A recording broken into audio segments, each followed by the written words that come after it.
So yeah, we're already a few days into 2025, but I still have yet to talk about my favorite movies of 2024. So I'm finally doing it. This is my list of the best movies of 2024. If you had told me that I would be watching like all these movies 10 years ago and saying that these were some of my favorite movies of the year, I'd be like, you're crazy. But I've finally, I eventually, stepped out of the comfort zone of like kind of only seeing certain movies and then kind of getting into like all these types of films and like experiencing different types of filmmakers and like what their styles are. And I definitely find myself appreciating different types of movies over the years. As evidenced by this list, there are so many wild turns in this list. I have some very dark movies, very depressing movies, but then I have some very lighthearted movies, or maybe somewhere in the middle where it's not entirely dark, but it's also just not entirely lighthearted too. It depends on where you view it. And admittedly, there are some movies on this list that I just did not have time to review, mainly because I don't know why, I'm just very lazy at times, but I did appreciate all these movies for one reason or another, and I do want to talk about them all. Very briefly for some, like my honorable mentions, let's just dive into my honorable mentions. I'll just start off with this one. I saw the TV Glow. I know a lot of people hated this movie. I saw so many people just hate this movie, and not just hate it. Some people even called it the worst movie they've seen. And I'm like, it's not that bad. It's actually really good, and it actually kind of stuck with me. I definitely stuck with a lot of the themes. I was definitely intrigued by the performances and such.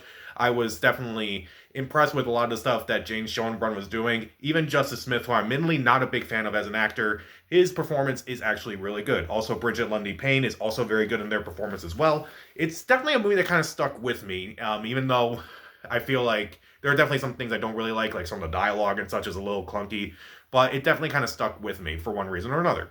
Sing Sing. This was a movie that kind of came out and it's supposed to be a big Oscar contender, but I saw it back in July and such.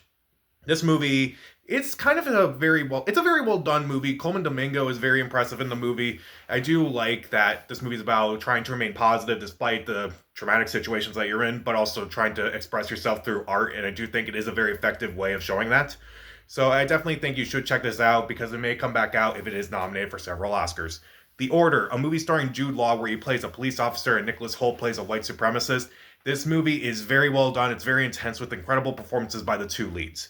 Challengers, this movie was a lot of fun. Zendaya, Josh O'Connor, Mike Feist are all really good in this movie. It is cheesy, it is fun, it is campy, it is a good time. September 5th, I saw this movie early as well. This movie probably won't come out until like mid January, and then if it's actually nominated for awards, which I don't know if it will be, but this is a very fascinating movie about journalism and especially in moments of crisis like this and where the line draws for journalism ethics. It's a very interesting movie overall. Conclave, if you thought a presidential election was intense, try picking a new pope. This movie is intense. It has incredible performances, particularly from Ralph Fiennes, Stanley Tucci, John Lithgow, Isabella Rossellini. This movie is very well done. Dee Dee, a fun coming of age movie, and it's definitely a movie that I definitely appreciated. I really do like coming of age movies, and I do think this is one of the better ones in the last few years. Strange Darling, this was a wild, unpredictable thrill ride. It's told out of order, which kind of makes it a little bit more fascinating, kind of stands out on its own. But by the end, I was just haunted by the last image on screen.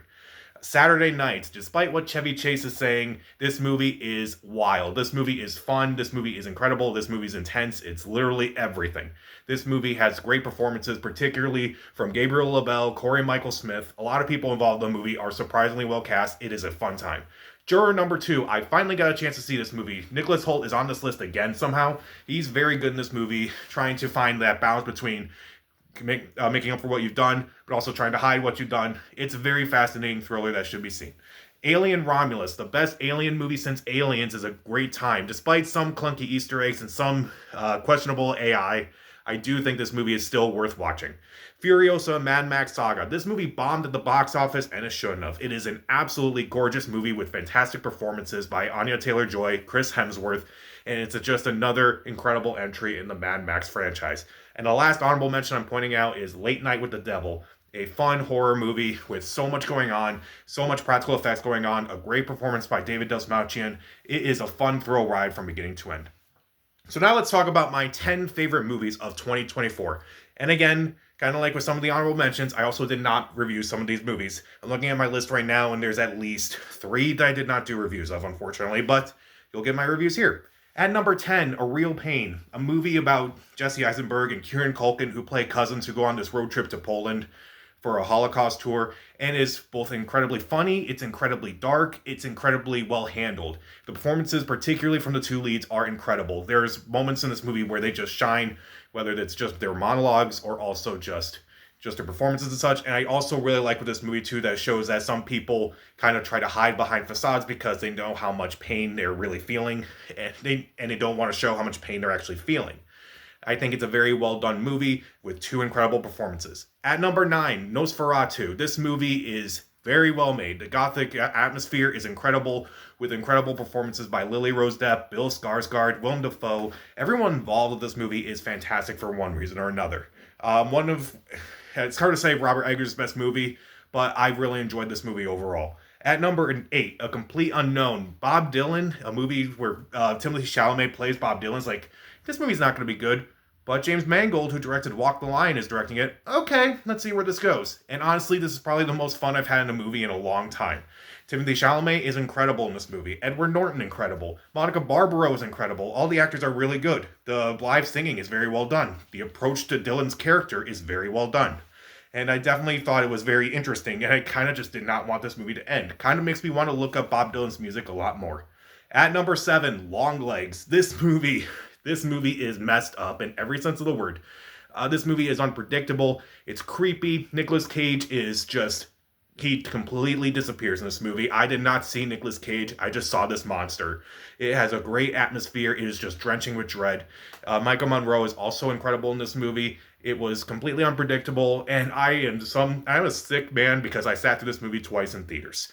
At number 6, Flow, a lot more calmer than the last movie I just talked about.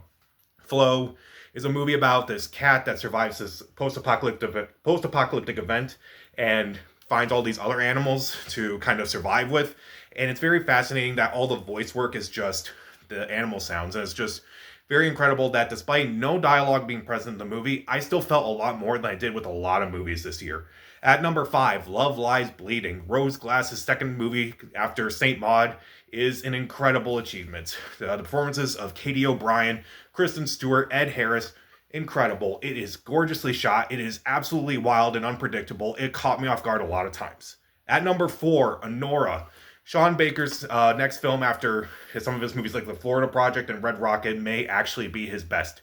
Mikey Madsen is incredible. The other actors are incredible. Yura Borisov is also incredible in this movie. The atmosphere, it changes so constantly that basically every like 20 minutes, it's kind of a different movie. At times it's a romance movie. At times it's a thriller. At times it's a heartbreaking drama. It's very well done. And I definitely want to watch this movie again. At number 3, Dune Part 2. This movie, if you didn't like Dune Part 1, I can kind of understand that, but Dune Part 2 definitely makes up for a lot of it. Performances are much better than they were in the first movie. The action is so much better in the first movie. The themes are a lot more developed. They are more interesting in this movie. And it's definitely a movie that was worth watching on the biggest screen possible. Whenever Dune 3 comes out, I'm going to see this movie on the massive screen. I'm going to see it on IMAX, and definitely can't wait to see what's next. At number 2, The Wild Robot. This movie broke my heart so many times. It made me laugh. It made me cry. It is an incredible movie with incredible animation. Great voice performances from Lupita Nyong'o, Pedro Pascal, Catherine O'Hara, Kit Connor. Everyone in this movie does a fantastic job, and I think it's one of those rare animated movies that parents will like maybe more than their kids. And for those who say, oh, just because it's animated, maybe it's just for kids. As pointed out, both Flow and The Wild Robot are both animated, but I think they're a lot more adults than a lot of adult movies out there.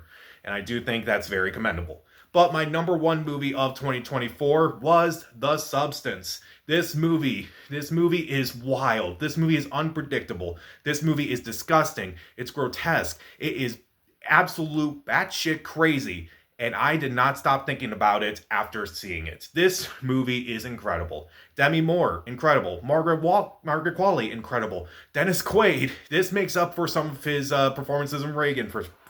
This movie is a lot of fun. It is sick. It is obvious, but like that's kind of the point in this movie. It is a gorgeously shot movie with incredible effects, makeup effects, very twisted, very disturbing, very unsettling.